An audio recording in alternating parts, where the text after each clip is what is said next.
Hey guys, Ola here again. So today is my special day because today, after almost 5 weeks of wait time, I got my Apple Watch Series 3 LTE edition in the mail.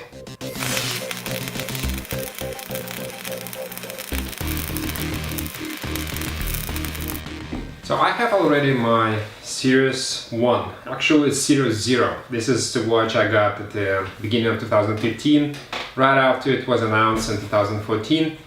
And it's considered to be Series 0 because after that Apple actually upgraded the watch to be Series 1, and after that it's got Series 2, and now we got Series 3. So let's open the box and see.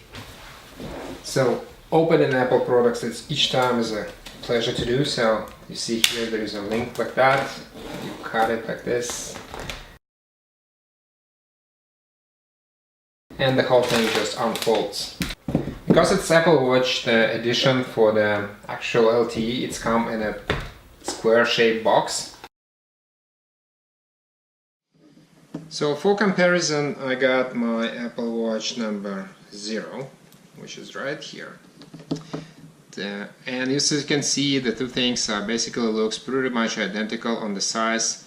Apple claiming that some people said that this thing is slightly bigger and it's noticeably bigger, but if you wear the band like that or even normal band, it doesn't really make much difference. The thing is, the sensors are different here as you on the side, and this one's got these rounds as well, but the microphone side on this thing is just one. This one got two mics, so for better quality of the sound. This one got one, and after that pretty much all the visible changes are gone, so everything else is very similar. Okay, the other difference is the first edition, it's got metallic case and there's a black dot over here. On a normal aluminum case, that would be a normal button here, like the crown doesn't have any dots at all.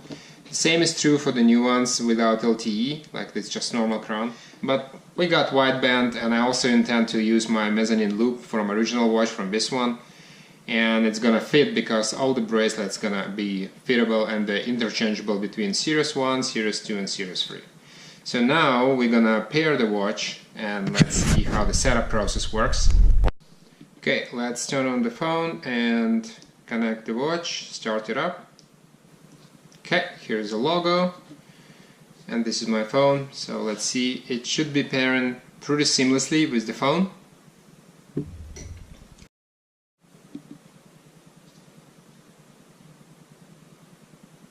And here we go, the watch got detected, we got continue. And now it's going to show me the code, which I have to see with my camera. So just like that.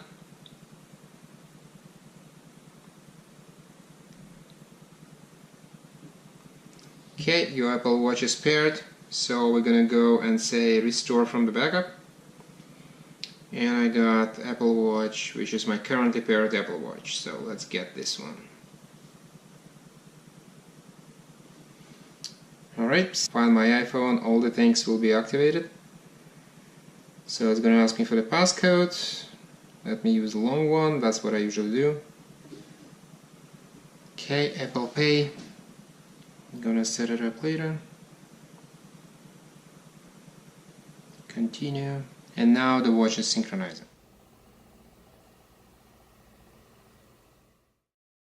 So 6:05, I got a message that location sharing an Apple Watch, so the watch is ready. You see here, your watch is ready. Press digital crown to start, which is this thing here on the side. Press that. And here we go, exactly as I have on my original watch. As you can see here, that's exactly what's happening.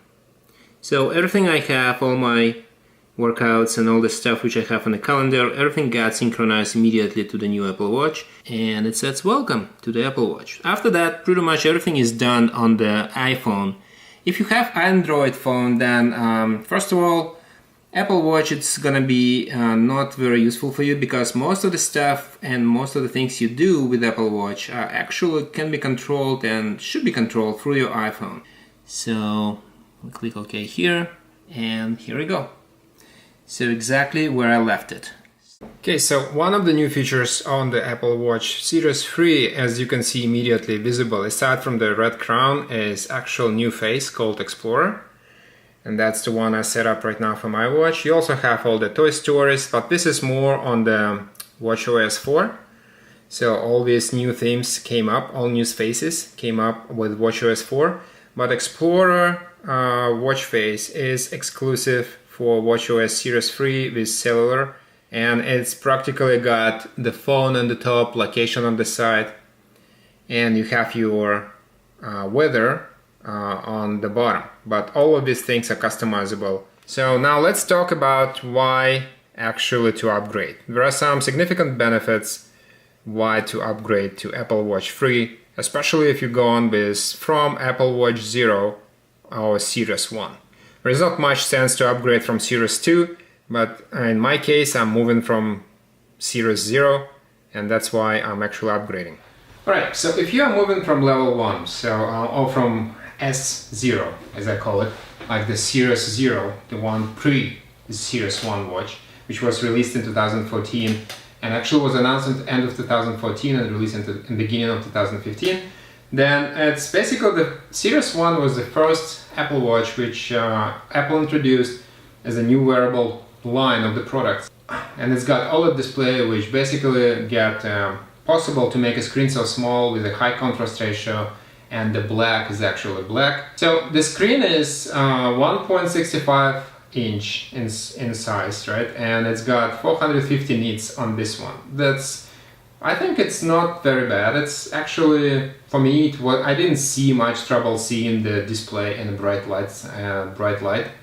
But the new watches, and starting with Series 2, that was moved to 1000 nits, and it's very, very bright.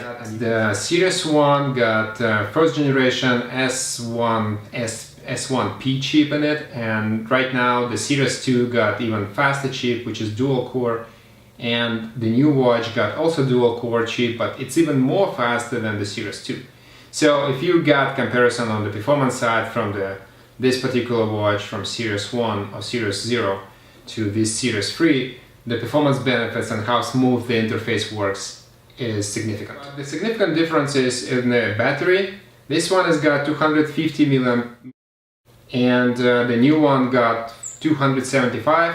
The Series 2 got actually close to 300, and I think Apple got some kind of middle ground and found that 275 is more or less ideal because the new generation CPU is more efficient and the graphic processor is more efficient, and the W2 chip, which is used for connectivity in this device, it's also like almost 50% more efficient than what you have here.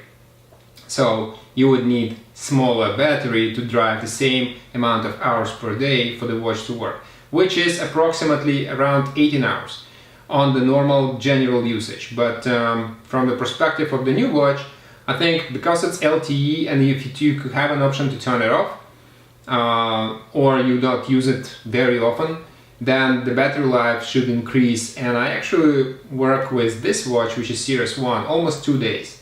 If you don't do a lot of workouts and you don't do running or stuff like that, when you're actively monitoring your fitness tracking, then you can actually survive with this watch for 2 days. And once the battery go very, very low on this watch, the watch will go to so-called emergency mode. In that power saver mode, it can actually run for another 2 days, but it's not really practical because you only see time, you cannot do much. From the weight perspective, this watch, just Series 1 was around 50 grams and you don't really feel it on your wrist. This one is 52.8, which is a little bit more, and Series 2 was somewhere in between. So the weight of these watches is coming up slightly every time. But you don't really feel it. I'm just wearing this right now. I don't really feel the difference between this Series 1 and this Series 3 in a weight perspective and how it actually fits on the arm. Siri on this watch, for example, you can ask Siri questions, but it will show you answers on the screen. Because of the new CPU and much powerful GPU on this one, it will actually talk back to you. Okay, so what about GPS? Series 1 as well as Series 0 does not have integrated GPS on the watch. Series 2 and Series 3 does have integrated GPS and GLONASS, so it can track your location without engaging your phone. The major difference between Series 1 watch and Series 0 watch versus this watch as well as Series 2 is that Series 3 is the first watch which got integrated LTE support inside the watch. What that means for you is that you can leave your iPhone behind at home and just go for the walk or for the run just with your watch. The good thing is that your phone number is actually, because it's got integrated electronic SIM in the watch, and the watch is, in that case, for that matter, the watch is unlocked, so you're not really locked to any of the carriers on the watch, and the electronic SIM will mimic the number which you have on your phone, so you can actually make phone calls from this, but your carrier should support it, and that's what I'm waiting for support for the other providers in Canada to get this watch fully active. And now, from the connectivity perspective, this watch got Bluetooth 4.2. From the Wi-Fi, this one got Bluetooth 4.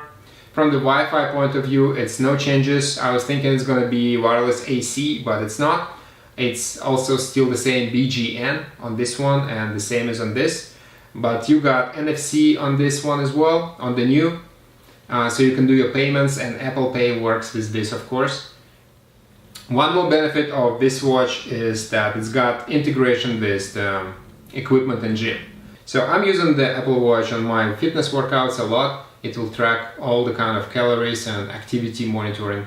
And because it's so reliable and it's good in that, I actually got periodically closing these rings, which Apple wants us to close every day to get your active status confirmed and you get your activity rings closing up. One of the very important features on this watch as well as Series 2, that it's actually water resistance up to 50 meters.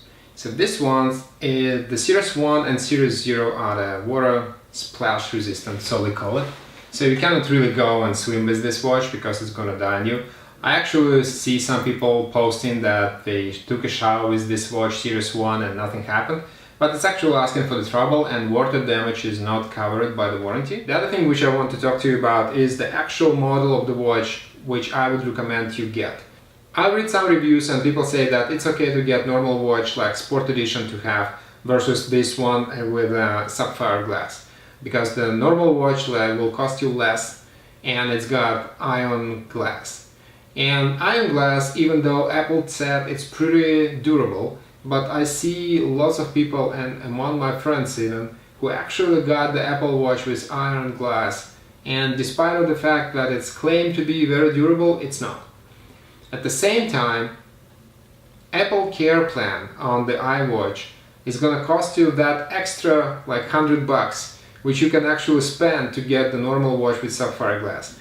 Like I said, I'm wearing this for 2 years already, and that got hit by multiple times on all different corners and doors and you name it, and the glass stays protected and it's never even cracked. So it's like if you it looks like new pretty much, right? So that's why I'm a big advocate of the Apple Watch with sapphire glass.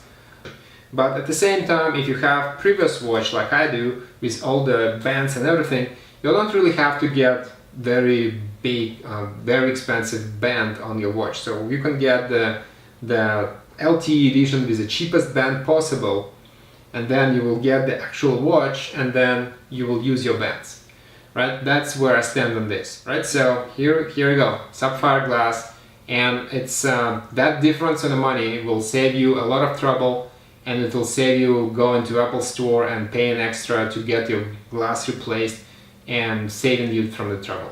An Apple Watch Series 3 is now considered to be #1 selling watch, and they actually got it over the Rolex, which was on that place before, and the customer satisfaction for these watches is very high. It's like Apple claims close to 97%. From my personal experience, I'm very happy with this watch, and I think I'm gonna be even more happy with this one. Here we have it, guys, my quick review of the new Apple Watch 3. I know there is lots of videos on the internet and on YouTube in particular about this, many people reviewing that. I was actually waiting for mine because I'm a big fan of Apple Watch. I actually tried different other watches like Samsung and actually the one from Garmin as well, and I like Apple Watch the most. So if you like this video, click that like button, subscribe to my channel, and share it with your friends so we got more people and we got growing community of people who like technical stuff.